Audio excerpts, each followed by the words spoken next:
এক ছিল মিষ্টিপ্রিয় টিয়া। সে প্রতিদিন একটি নির্দিষ্ট গাছের আম খেতে যেত।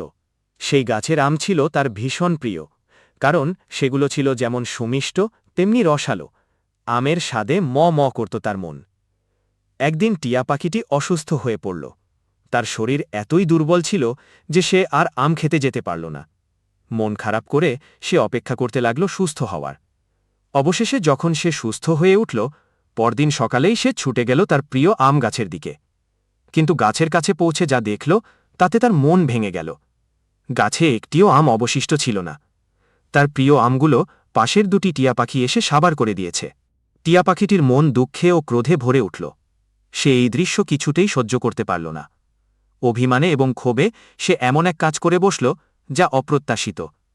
নিজের প্রিয় আম গাছটিকেই সে আগুন ধরিয়ে পুড়িয়ে ছারখার করে দিল। গল্পটি থেকে আমরা শিখতে পারি যে রাগ বা ক্ষোভ অনেক সময় আমাদের ভুল পথে চালিত করে। টিয়া পাখিটির প্রিয় আম হারানোর কষ্ট বোঝা যায়, কিন্তু তার প্রতিশোধের ফলশ্রুত সে নিজেই তার প্রিয় গাছটিকে চিরতরে হারিয়ে ফেলল।